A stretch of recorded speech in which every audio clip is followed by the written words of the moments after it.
Compassion is not kindness. Compassion is awareness. So how do we pass over into the experience and suffering and pain of the other person? How do we get to that place where we can understand it? The other day I was reading this thing, and it said, before you criticize someone, walk a mile in their shoes so that when you do criticize them, you're a mile away and you have their shoes. I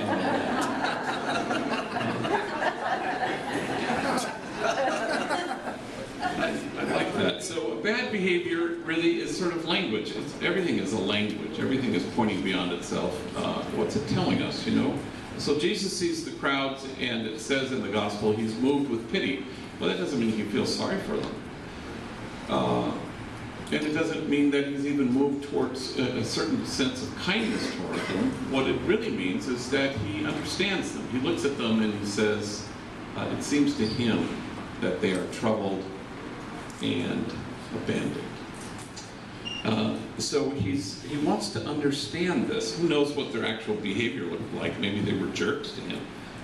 But he sought really to kind of pass over into their experience. What must that be like? And where is that coming from? And what does it mean?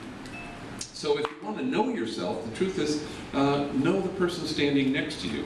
And if you understand them and you sort of foster and aspire to a kind of a tender concern for them, watch what happens. Suddenly you come alive and you discover the truth of who you are.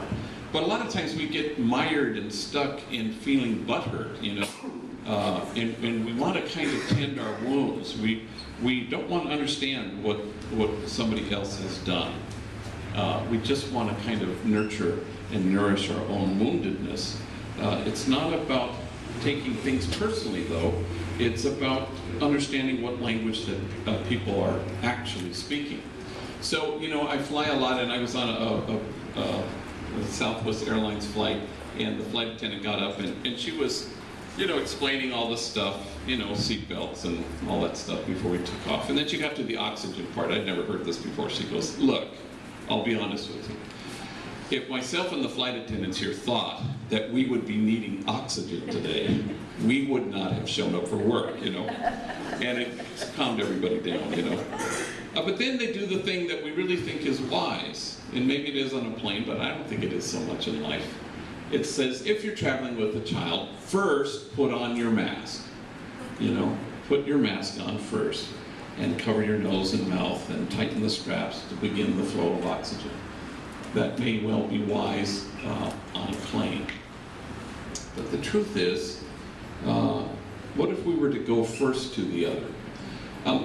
This happens occasionally because I'm a human being, and I occasionally will lose it.